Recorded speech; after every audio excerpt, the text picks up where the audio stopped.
Like many people, my phone is probably my most used device in my apartment, and because it is a place I like to spend so much time, I like to be a little bit more intentional about what I keep on it. So today I'm taking you all through a tour of what's on my iPhone. I'll be sharing what apps I use, how I arrange my home screen, and some tips on how to make it less of a distraction in your life. Thank you to Milanote for sponsoring today's video. I use Milanote all the time to organize my work and personal life on my desktop, but they also have an app that I find to be such a useful tool on my phone. More on that in a little bit.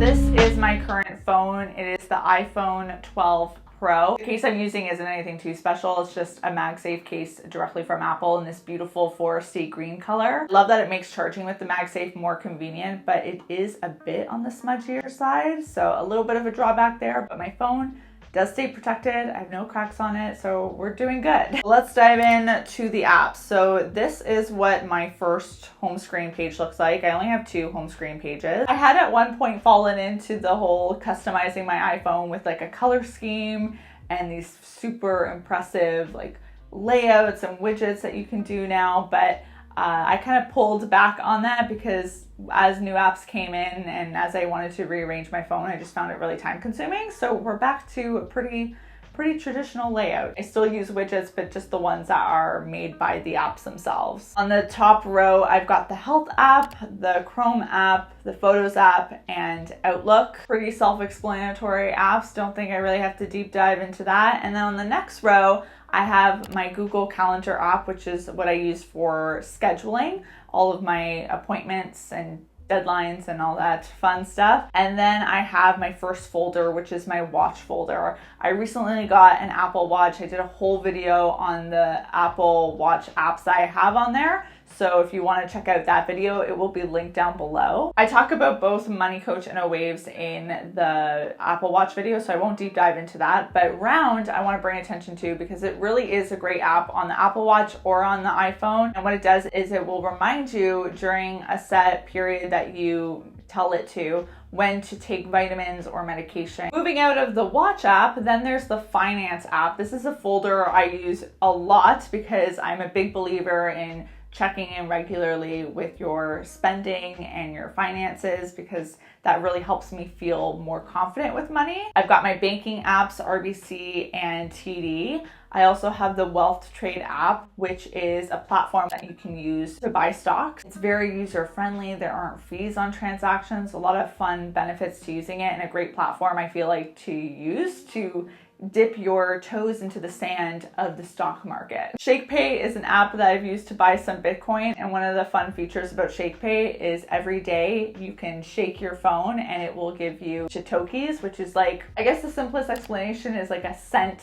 version. It's like what cents are to $1. I don't know if that was a proper explanation, but it's a very small amount of Bitcoin you basically get, but it's fun to shake it. The PayPal app, which I use frequently, and then Yahoo Finance is the app that I use to look up different stocks I'm interested in. So if I wanted to look up Tesla, I can find out their performance for just the day or the month or their overall performance throughout their lifetime. I also like the news portion of this app. I'll frequently like see an article about a stock or a company and just kind of deep dive into it for a few minutes, and you usually come out of there learning something new. And once we get out of the finance folder, we make it to Milanote. Milanote is an app and a website that I use all the time to organize my work and personal life, whether it's for creating a content schedule or meal prepping for the week or creating a vision board. I've shown, I feel like, all of those things. One of the features I use the most on this app is the Quick Notes tab. This is the area I go to when I need to jot down a quick reminder or create a list, or if a video concept popped into my head, it goes here. So for example, one of the things I always have in my Quick Notes tab is a grocery list for any obscure items that come up that I realize I need to get on my next grocery trip. I'm going to quickly add in maple syrup because I ran out of that this morning. And then once I get out of there, it's added to my list and I can just feel more confident I'm not gonna forget any critical ingredients when I'm grocery shopping. I also have this beautiful quote graphic that I wanna add to my newsletter and a section for book recommendations. I always like to track when people recommend me books, and this is usually where I put it down. I'm actually reading in the flow by Alyssa Vitti right now, so I can check mark that. Probably my favorite part about using Quick Notes is that anything I add here, I can then organize into a board once I'm on the desktop site. For example, I'll be able to drag and drop this image I want to add to my newsletter directly into my newsletter board so that it's ready for me when I start putting it together. Whether you're using the desktop or app version, it's such an easy to use planning tool. And if you want to start playing around with it for yourself, you can sign up for free by clicking the link in the description box below. Below Milanote, I have a widget for the app Voss, and this is a widget that frequently will switch out different affirmations. My favorite feature of this app is the self-reflection questions it provides daily. So you can go back, you can go forward, but whenever you see a self-reflection question that you want to answer, all you have to do is click it, answer now, and you can log your answer directly within the app or just use it as prompts for journaling in your own physical journal. In the lower left corner, I have FaceTime and my camera app, obviously. I also have Instagram right here, which you'll notice that Instagram is the only real social media app that I have on my homepage. I try not to keep social media too easily accessible for me because it can be, as we know, very addicting. But the reason I have Instagram here is because Instagram is one I'm frequently going on to document stories like this one right here. Look at me, I'm filming. Oh my goodness. So because of that, I like to keep it pretty in reach. And then I've got my smart home folder, which is filled with quite a bit of things because I really do love smart home devices in my home. I find them really fun to play around with. The Hue app though is probably the one that I use the most often just because I can customize the look of my lights. So even here in the office, which I will turn on right now, I've got the pink going, but I can go for more of a orange vibe. Got blue, spring blossom, all the things. I love playing around with this. On the bottom right, I have my Spotify widget, which is what I use all the time to create different playlists. I currently was listening to 6 Months by John Kay. And then of course at the bottom I have my phone, my text messaging app, and my inbox, which is looking pretty scary if I do say so myself. If I scroll to the left, I have just a collection of other widgets for frequently used things. So I've got the fitness widget, I've got my battery life widget for my watch, my phone, and usually my headphones if they're hooked up. Fun one for me at least is the word of the day widget, which gives me the word of the day, pretty self-explanatory, and if I open it up, it tells me the definition. I love words in the English language, and this is just a really neat way to get exposed to more words. Who doesn't want that? I've got my calendar widget, so I can have kind of a quick glance at my day. The Smart Life widget, which gives me the ability to quickly turn off the plugs in my office and my bedroom. And then I've got the Clue app, which is what I've been using for years and years to track my cycle. If you menstruate, I feel like tracking your cycle is a great habit to get into. I have really been deep diving into learning more about my cycle and how it impacts not just during my period, but outside of my period. Different stages impact my energy levels, my mood, my exercise abilities, my possible diet choices. There's so much to learn. I'm like a sponge right now, soaking it all up. Moving on to page 2 of the home screen, I've got the weather widget at the top there. And then in the middle section of this page is kind of my reading section. I've got the Audible app, the Kindle app, my Goodreads app, which is the app that I use to track my reading progress and also to keep you guys updated on what I'm reading, because I always get a lot of questions about what books I'm reading. As of filming this video, I've got In the Flow and Fierce Self-Compassion. When I go in Goodreads, I frequently check out my 2020 reading challenge to see where I'm at with my progress for my 2021 reading goal. I am currently only 1 book behind on my schedule, so definitely doable to catch up there. I've got some friend requests here that I'm gonna accept, so if you want to go follow me on Goodreads, that will be linked down below. Below the Goodreads app, technically not a reading app, but kind of in that same world, is the New York Times crossword app. I don't have any games on my phone, but I do have this. My free trial for the app ended a few weeks ago, so I haven't yet quite decided if I'm going to commit to the full subscription. But with the free version, you do get access to the daily mini, and that one is a fun one to do. I have learned though that I'm really bad at crosswords, which makes me kind of more determined to do them regularly, because I feel like you learn a lot of fun facts when you do crossword puzzles regularly. So, you know, this might be like an investment into my brain knowledge.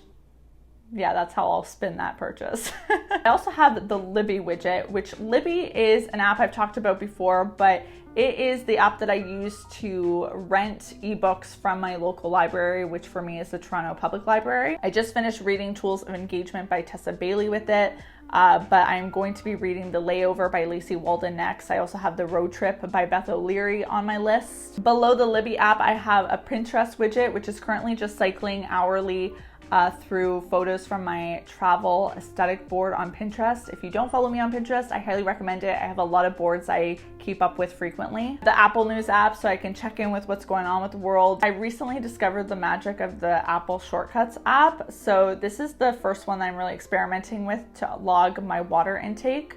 I just click it and I can quickly just tab how many ounces of water I drank, which I did drink 8 this morning. So we'll just log that. Kind of a random one, but one that I do use often is the Toronto Waste app. Anytime I'm confused about what to do with a piece of garbage, I put it in. So if I had something like takeout box, it will tell me, oh, foam takeout containers go in the blue bin. It's just very detailed, and I can feel better about knowing that I'm putting something where it's meant to go. That's it for my home screens. And then anything else I keep in just this general like pre-made folder section that Apple does for you. The creativity section has a lot of the apps I use for creating content. And the ones I probably use the most often these days are Canva for creating thumbnails for my YouTube videos or pins for Pinterest. I use Lightroom to edit all of my photos. I love how much power it gives you to adjust specific colors. Like I can really like amp up the blues or bump up the greens, darken them, lighten them, all the things. YouTube Studio is another one that I use a lot for checking in with how my videos are doing or reading comments. I use Later to schedule out Instagram photos and Facebook posts. But all the other ones I don't use as much anymore. The utility section isn't very exciting. CoStar is one of my favorite apps. This app is like the best app to have notifications on for because every day it delivers a little message that sometimes is very like cutthroat and I find it really amusing. Let me see here. We got shopping and food, all very self-explanatory. I use OpenTable a lot these days to schedule reservations for patios or indoor dining in Toronto because ever since things opened up, it's like scoring concert tickets to get a table.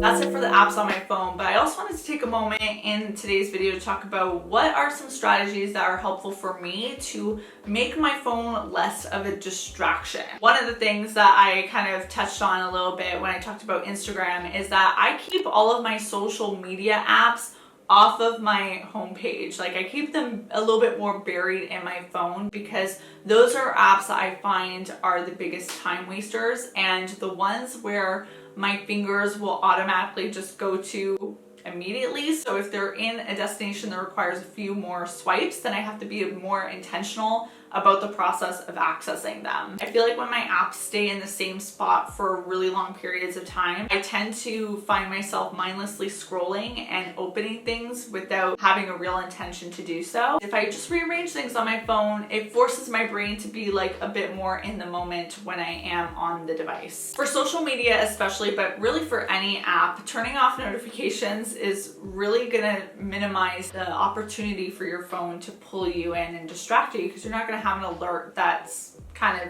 bringing your attention to something. The only notifications I have turned on are the ones related to tracking healthy habits or my business inbox because from 9 to 5 I need to be aware of what's happening there. But then after 5 o'clock I have do not disturb mode enabled automatically. So every day at 5 o'clock my phone goes on do not disturb mode and then I get no notifications at all, which is really helpful because it means that when it's time to relax, I can truly relax and unwind and not get distracted by work. The automation ability with do not disturb mode is just really great because then it's not relying on you to make that effort. Your phone is just going to do it for you and then you'll adjust. Thank you again to Milanote for sponsoring today's video. Do not forget to click the link in the description box below so you can sign up for free and start using Milanote for yourself. I want to know in the comment section below, how do you keep a healthy relationship with your phone? And also, what is your #1 go-to app? Like the video if you enjoyed it, hit the subscribe and notification bell if you haven't already, and I will see you all very soon with a new video. Until then, bye guys.